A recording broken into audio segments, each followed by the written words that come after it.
Hello everyone, আসসালামু আলাইকুম। সবাই কেমন আছেন? আশা করি সবাই ভালো আছেন। আল্লাহর অশেষ রহমতে আমরাও ভালো আছি। দেখতেই পাচ্ছেন রেডি হয়ে গেলাম, আর আজকে রেডি হয়ে হাজব্যান্ডের সাথে যাচ্ছি। আমার হাজব্যান্ড চাঁদপুরে যাচ্ছে, ওনার জেলা পরিষদে কিছু কাজ ছিল। উনি যেহেতু একা যাচ্ছে, আমি বলতেছি তুমি একা যাচ্ছ, তোমার কাছে ভালো লাগবে না, আমিও যাই, আমাকেও নিয়ে চলো। আর হুট করে ডিসিশন করলাম আর দুজনে বের হয়ে পড়লাম। এই তো বাইরে তো ওয়েদারটা অনেক খারাপ, মানে অনেক গরম, কি বলবো। তারপরও বের হয়েছি হাজব্যান্ডের সাথে বের হলে তো খারাপ লাগে না, মোটামুটি ভালোই লাগে। কাজের মধ্যে দুজনকে সময় দিতে পারছি, সেটাই অনেক। আর ইদানিং দেখতেই পাচ্ছেন ভিডিওর মধ্যে আমাদের গাড়ি জার্নিটা বেশি হচ্ছে, মানে মাঝখানে গ্যাপ ছিল 2-3 দিন বাচ্চাদের স্কুল, তারপর থেকে শুরু হয়েছে জার্নি। আর আমরা আজকে বাসে করে চাঁদপুর আসলাম। কচুয়া থেকে প্রায় 30-35 কিলোমিটার হবে চাঁদপুরের পথ।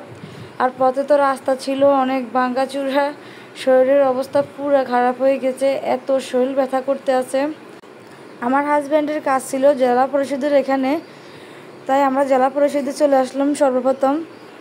আজকে আসার সময় ছেলে মেয়েদেরকে নিয়ে আসি নাই, আমি আর আমার হাজব্যান্ড একাই এসেছি, ওদেরকে ওদের দাদুর কাছে রেখে এসেছি।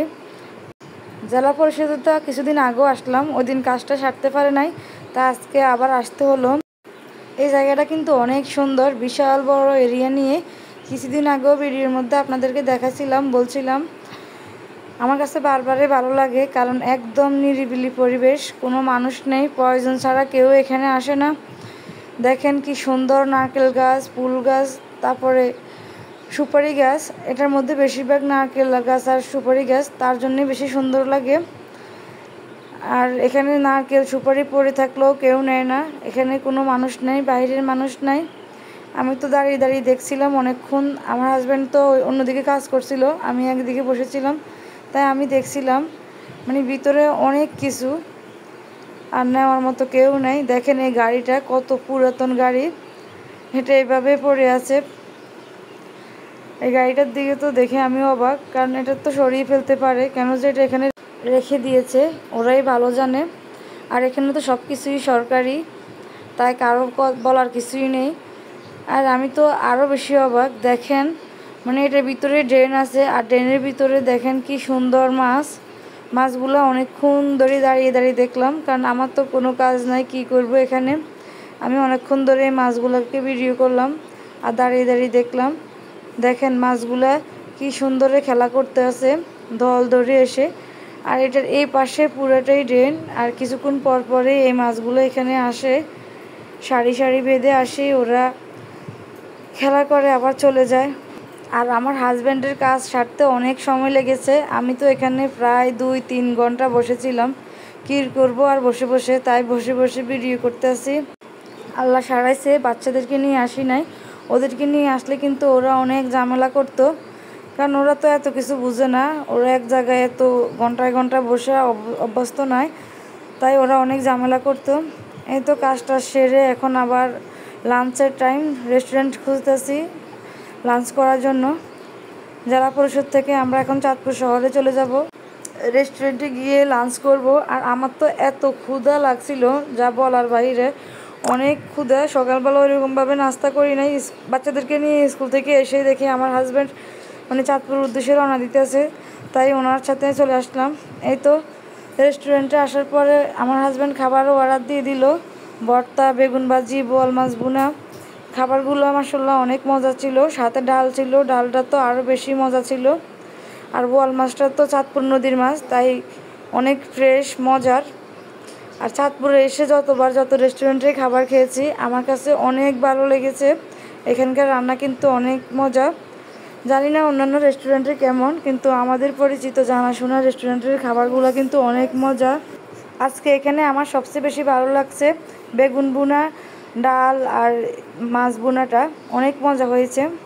এই তো খাবারের শেষে আবার লাচ্ছি নিয়ে নিলাম আমি, আর আমার হাজব্যান্ড তেঁতুল চা নিয়ে নিল, আমাকে বলতেছে খাওয়ার জন্য তেঁতুল চাটা। আমি তো কখনোই খাই নাই, এমনি তো চা খাই না, তার উপর আবার তেঁতুল চা, তার মধ্যে আবার মরিচ দেওয়া। আমি বলতেছি এটা কেমন হবে, উনি বলতেছে শরীর তো খারাপ, খেয়ে দেখো ভালো লাগবে। কিন্তু আমি একটু নিলাম, নিয়ে আবার ওনাকে রিটার্ন দিয়ে দিলাম। পরবর্তীতে কিন্তু উনি আবার আমাকে জোর করে খাওয়াইলো। খাওয়ার পর ভালোই লাগছে, শরীরের ক্লান্তিটা দূর হয়ে গেছে। এই তো খাবার দাবার খেয়ে রিক্সা নিয়ে নিল চাঁদপুর হরিণাঘাটে যাওয়ার জন্য, পর্দার তাজা তাজা ইলিশ কেনার জন্য। আর আমরা তো জানি না চাঁদপুর থেকে হরিণাঘাটটা যে এত দূরে, আসলে আমার জানা নেই কয় কিলোমিটার ছিল, কিন্তু অনেক দূর। আমরা ভাবছি রিক্সা দিয়ে যেতে পারবো।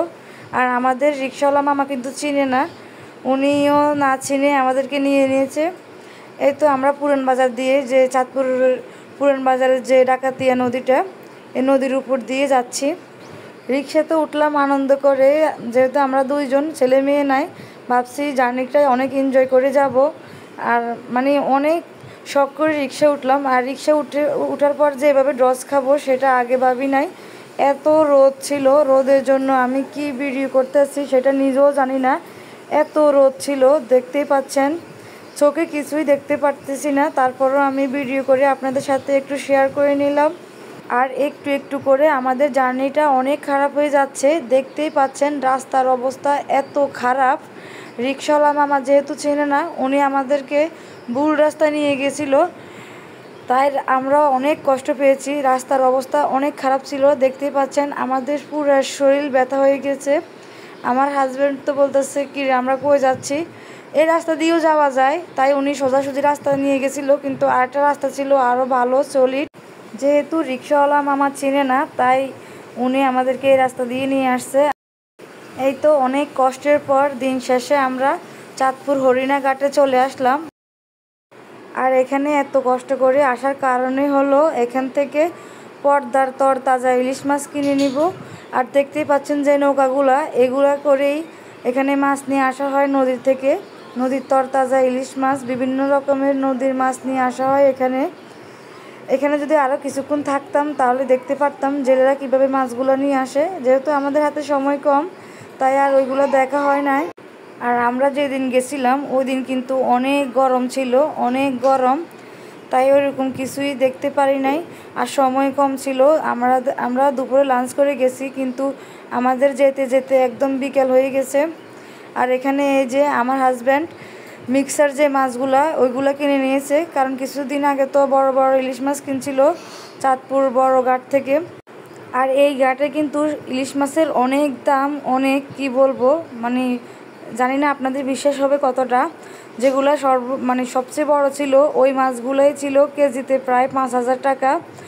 আর কি বলবো, তাই আমার হাজব্যান্ড মিক্সার যে মাছগুলা, এগুলা সব একজনের কাছে যা ছিল সবগুলা নিয়ে নিয়েছে। এখানে প্রায় 12 কেজি মাছ ছিল। এই তো কিছুক্ষণ ওইখানে থেকে আবার রওনা দিয়ে দিলাম। আর এখানে দেখতেই পাচ্ছেন গাছ চাষ করা হয় রাস্তার পাশে, তাই আমি একটু ভিডিও করে নিলাম। কি সুন্দর, আমি আর এরকম বাস্তবে দেখি নাই কিভাবে গাছ চাষ করে। এখানে কৃষকরা গাছ চাষ করে, দেখেন ওই যে পানি দিচ্ছে মোটর দিয়ে, একদম খোলামেলা মাঠ। আর চাঁদপুর এসে সবচেয়ে খারাপ লাগছে এই মানুষগুলোর জন্য। দেখেন রাস্তা কত উঁচা, আর পাশেই খাল, আর খালের পাশেই একটু জায়গার মধ্যে কিছু মানুষ বাড়িঘর করে থাকে। নিশ্চয়ই ওরা নদী ভাঙ্গা হবে, কারণ ওদের বাড়িঘর ওইখানে ভেঙে যাওয়াতে সরকার এখানে বাড়ি করে দিয়েছে। আর হরিণাঘাট যাওয়ার পথে এই রাস্তাটা কিন্তু এতটাই উঁচা যে মনে হয়তো এটা বেড়ির ভিতরে, বেড়ির বাঁধ হবে। আর রাস্তা কিন্তু সলিড না, আমরা আসার সময় আবার ওই রাস্তা দিয়ে আসি নাই, মানুষকে জিজ্ঞেস করে এই রাস্তা দিয়ে আসছি, কিন্তু তাও অত সলিড না। দেখেন পাকা, কিন্তু এই পাকাগুলো একটু কেমন জানি ক্ষুদ্রা বুদ্ধা, অবস্থা খারাপ, শরীরের অবস্থা খারাপ। আর হরিণাঘাটে যাওয়ার সময় দেখলাম বেশিরভাগই বৃদ্ধাশ্রম, মানুষ বেশি বৃদ্ধাশ্রমেই থাকে। এদিকে নদী ভাঙ্গা মানুষ সবগুলা মানুষ, তাই এদিকে মানুষ বৃদ্ধাশ্রমেই থাকে বেশি। এই তো বাসায় এসে আপনাদের সাথে আমরা কি কি মাছ কিনলাম তা আবার শেয়ার করে নিচ্ছি। আমরা অন্য কোনো মাছ কিনি নাই, শুধু ইলিশ মাছই কিনেছি। আর ইলিশ মাছগুলো আপনাদের সাথে শেয়ার করে নিলাম। এখানে সবগুলা মাছই মিক্সার, বড় ছোট মাঝারি সাইজ সব রকমের ইলিশ মাছই আছে। আর আমার মতে ছোট ইলিশ মাছগুলোই খেতে বেশি মজা, যেহেতু ওইগুলোর ভিতরে ডিম হয় নাই। আর ডিম ছাড়া ইলিশ মাছের স্বাদ থাকে বেশি, কিন্তু আমাদের বাসার সবাই ইলিশ মাছের ডিমটা মোটামুটি অনেক বেশি পছন্দ করে। আমার শ্বশুর শাশুড়ি, হাজব্যান্ড, আমার আমাদের মানে ঘরের কয়েকজনেরই ইলিশ মাছ বেশি পছন্দ, তাই এতগুলো ইলিশ মাছ কেনা হয়েছে। আর এগুলো ফ্রিজে ফ্রোজেন করে রেখে দিব, কারণ কয়েকদিন পর তো আর ইলিশ মাছ ধরা হবে না, কারণ সরকারিভাবে ইলিশ মাছ ধরা বন্ধ হয়ে যাবে। আর আজকের ভিডিওটা এই পর্যন্তই। সবাই ভালো থাকবেন। আল্লাহ হাফেজ।